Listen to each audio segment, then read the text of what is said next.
Some stories are written in ink. Ours are written in fear. Welcome to Whisper Pen. Take a deep breath and let the darkness in. You know, in 20 years of search and rescue in the Grand Canyon, I thought I'd seen it all. I'd seen idiots hiking in flip-flops, so sun-scorched they started talking to lizards. I've seen couples arguing on the edge of a precipice over who forgot the sunscreen. I've pulled climbers with broken bones out of crevices they never should have gone near. I've seen human stupidity in all its tragic, glorious forms. I thought I was hardened. I thought there was nothing this canyon could throw at me that I hadn't seen before. I was wrong. Dear God, I was so terribly wrong. It started like they all do.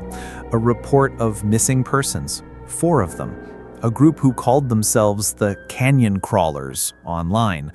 A bunch of adventure lifestyle vloggers with more muscle than brains and a sponsorship deal with some energy drink company. The leader was a guy named Ryder Vance with a ridiculously white smile and a no peak too high attitude. With him was his girlfriend Skylar Hayes, an Instagram influencer who probably spent more time picking out her hiking outfit than studying a map. Then there was Finn Holloway, their tech guy and cameraman, a skinny dude with perpetually worried eyes behind designer sunglasses. And finally, Brody Brick Peterson, who I guess was the muscle and heavy lifter, a monosyllabic giant. They were 2 days overdue. Their hiking plan, sloppily filed, said they were taking the Bright Angel Trail, but their car was found at a remote overlook on the North Rim, miles away. First mistake. My partner Dave and I were sent up in the chopper. Dave's a big, bearded man who's been here longer than the rocks themselves and has a sense of humor as dry as the desert. Vloggers again? Dave grumbled over the intercom as the helicopter banked over the orange abyss. Last time we had to pull a guy out of a saguaro cactus because he tried to hug it for its earth energy. Hope this lot isn't that stupid. Don't get your hopes up, Dave, I replied. Stupidity is a renewable resource. We found their campsite pretty quickly. It was on an unnamed bluff far off any marked trail, and that's when the first feeling of wrongness hit. The camp was pristine. 2 tents, perfectly pitched. Sleeping bags rolled up inside. A cold camp stove with a pan still holding half a breakfast of dried up eggs. 4 full water bottles. There was no sign of a struggle, no sign of an animal attack. It was like they just stood up and walked into thin air. This is weird, Dave muttered, scratching his beard. Like something out of the Twilight Zone. They can't have gone far, I said, scanning the area. The heat was blistering. There was no shade. They wouldn't have left the water. That's when I saw it. Lying on a rock, almost deliberately placed, was a GoPro camera and a small drone in its case. Spare batteries and memory cards were lined up neatly beside them, like an offering. Bingo, I said, carefully putting it all in an evidence bag. At least we'll see where they went. As we flew back, I had a cold feeling in my stomach that had nothing to do with the chopper's air conditioning. The canyon spread out below us like an open wound on the Earth's surface, red and silent. It always made me feel small, but today, for the first time, it made me feel watched. Back at the ranger station, the task of reviewing the footage fell to me. I sat in my small, air-conditioned office, the silence broken only by the hum of the computer. I plugged in the first memory card. Dozens of video files popped up. I clicked on the first one. Ryder Vance's face filled the screen, his smile too wide. What is up, crawlers? Ryder here with the Canyon Crawlers, and we are coming at you from the most epic location on the planet. He swung the camera around to show the vast landscape. Today, we're not taking the boring tourist trails. Oh no, we're going in search of something legendary, the Whispering Cave. I sighed. Another dumb local legend. There were always some spooky stories about secret caves or Anasazi spirits. The next few videos were more of the same. Shots of them hiking, intercut with breathtaking drone footage. They were joking around, complaining about the heat, chugging their sponsor's energy drink. Skylar posed on every available rock. Brody said little. Finn was in the back, panting but keeping the camera steady. It was all unnervingly normal. I scrubbed through the files, looking for any sign of where they went after leaving camp. Then I came to a file named cafound.mp4. My heart beat a little faster. The footage was shaky, shot by Finn. "Ryder, are you sure this is it?" His voice was nervous. "100%, dude," Ryder replied, his voice dripping with confidence. Just like the old native described, the entrance hidden behind a curtain of sandstone. The camera panned to a narrow slit in a massive rock wall, almost invisible unless you knew where to look. "This is it, folks," Ryder whispered to the camera. "The place where the spirits speak. We're about to make history." They squeezed through the crack one by one. Inside, it took the camera a moment to adjust to the low light. It was a decent-sized cave, but unremarkable. Red sandstone walls, a dirt floor, no stalactites or stalagmites, just an empty, natural chamber. "Well," Skylar said, her voice sounding disappointed, "this is kind of boring." "Give it a minute, babe. Magic takes time." The video continued for a few minutes. They wandered around, shining flashlights on the walls. Nothing. I was starting to think they simply got lost after leaving here. That's when I noticed the first anomaly. At the edge of the frame, a section of the rock wall seemed to shimmer, just for a second, like a heat distortion, but they were in a cool cave. I rewound, watched again. There it was, a subtle, almost imperceptible ripple. "Do you guys hear that?" Finn asked on the video, his voice trembling. "Hear what?" Brody asked, his deep voice the first sound he'd made in 10 minutes. "It sounds like a grinding, real low." I cranked the volume on my headphones. I couldn't hear anything but their breathing and the rustle of their clothes. Maybe Finn was just paranoid. But then I saw it. Skylar was leaning against a wall, taking a selfie. Her small pink backpack was on the ground beside her. One of its straps was touching the rock face, and I watched in total disbelief as the tip of that strap began to sink into the rock. It wasn't pulled, it wasn't sucked in, it simply merged with it. Slowly, millimeter by millimeter, the pink nylon disappeared into the solid surface of the sandstone, leaving no mark.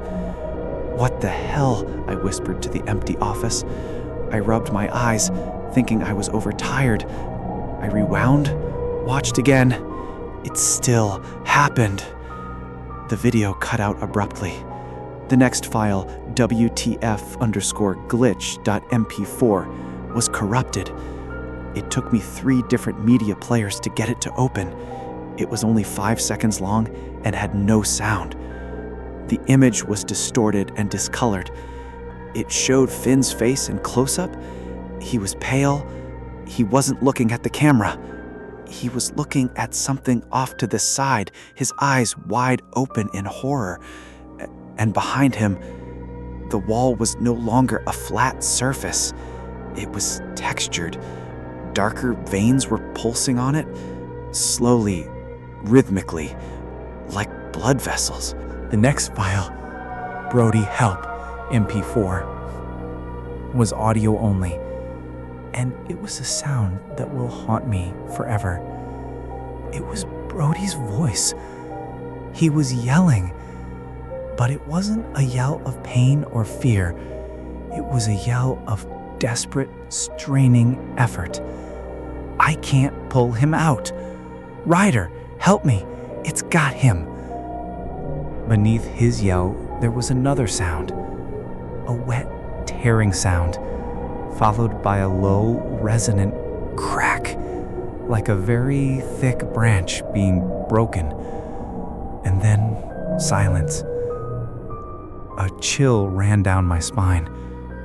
I got up, paced the office. This was insane. This couldn't be happening. There had to be a rational explanation. Cave gas? Poisonous fungus? I called Dave. Dave, you need to get in here and see this. 10 minutes later, he was standing behind me, looking over my shoulder. I showed him the footage of the backpack strap. He squinted. Huh, that's a weird visual effect. Lens must be dirty. How about this one? I said, and played the audio file of Brody. He listened, his face impassive. When it was over, he stroked his chin. Sounds like they were in trouble. Maybe a rockfall? Dave, you're not getting it, I said, panic starting to creep into my voice. And watch this. I had saved the last file. It was labeled livestream finalfeedcorrupted.mov. It was the largest one. It looked like they'd tried to live stream from inside the cave. The signal failed, but the camera kept recording to the memory card. It took 10 minutes with a recovery software to get it to play. Ready? I asked. Dave just nodded, crossing his arms. I hit play. The image was steady. The camera had apparently been dropped on the floor, pointing upwards. It captured a scene from hell. The cave was no longer an empty chamber. The entire place seemed alive. The walls were rippling and contracting slowly. The dark veins I'd seen before were now pulsing with a faint red light, like embers glowing beneath a skin of stone. In the center of the frame were Ryder and Skylar, or what was left of them. Skylar was absorbed into the wall up to her waist. Her legs were completely gone, vanished into the rock. She wasn't bleeding. Her skin, where it met the rock, seemed to have blended with it, its texture shifting from human flesh to veined sandstone. She was struggling, but weakly, her arms clawing at the unmoving rock. Her mouth was open in a silent scream because the lower half of her face was also beginning to merge with the wall behind her head. Ryder was trying to pull her out, the hero to the very end, but his hands were sinking into her arms, like pressing into wet clay. "No!" he screamed, his voice raw with terror. "It's eating us! It's eating us!" I heard Dave take a sharp breath beside me. "Sweet Mother of God," he whispered. But it got worse. The floor of the cave was no longer solid. It was undulating, and I could see where Brody was. He was face down, but he wasn't on the floor. He was in it. The rock had risen up around him, enveloping him like a blanket, leaving only his back and the back of his head visible. The rock around him was contracting. That crack sound, that was his ribs being crushed by the pressure of tons of stone. It was then that Finn Holloway, our poor anxious cameraman, entered the frame. He was backing away, holding a phone, probably trying uselessly to call for help. He stumbled and fell backwards near the camera. "It's not a cave," he sobbed, tears streaking down his dirty face. "It's a mouth, the whole canyon. It's a mouth." He tried to scramble to his feet, but his legs couldn't find purchase. The dirt floor beneath him was liquefying, turning into a swirling sludge of rock. He began to sink. He flailed, trying to grab onto something, anything, but there was nothing to grab, only the rock. The camera recorded as he sank to his chest. He looked directly into the lens, his eyes a chasm of terror I will never forget. "We're just food," he whispered. And then with a wet, nauseating slurp, the rock floor closed over his head, leaving nothing but a flat surface. For the last few seconds of the video, the camera kept recording. Ryder and Skylar were completely absorbed. The wall stopped pulsing. The red glow faded. The cave became quiet and empty again. It looked completely normal, as if nothing had happened. The file ended. The silence in the office was deafening. I could hear my own heart pounding in my ears. I turned to look at Dave. He was white as a sheet, his eyes as wide as saucers. "Jack," he said, his voice just a croak. "What did we just see?" I had no answer. I just felt a cold, terrible truth creeping into my mind. All the missing people over the years, all the unexplained disappearances. It was always chalked up to accidents, to nature. But what if it wasn't? What if this canyon wasn't just a natural wonder? What if it was something else? A creature, ancient, sentient, and hungry. A creature that sleeps for centuries, waking only occasionally to feed, not on deer or bighorn sheep, but on a rarer delicacy. A treat it only gets to taste once in a while. Us. We weren't park rangers. We were cattle ranchers. And every so often, it was time for the harvest. I did what I had to do. I wrote my report. I described the video clips as inconclusive, likely corrupted by extreme heat. I mentioned possible altered mental states due to dehydration and exhaustion. The official report concluded that the 4 vloggers had gotten lost and perished in the harsh environment. Case closed. I put in for my retirement the next week. I couldn't do it anymore. I can't look at those sandstone walls without thinking of the faces trapped inside. I can't hear the wind without thinking it's the whisper of something waiting. I moved to an apartment in Phoenix, as far as I could get from that abyss. I try not to think about it, but sometimes at night, when I close my eyes, I still see it. I see Finn sinking into the rock floor. I hear the crunch of Brody's bones, and I wonder, does it remember the taste, and when will it get hungry again? The final word has been written for tonight, but the whisper pen is never truly silent. Subscribe and return for the next chapter. Good night.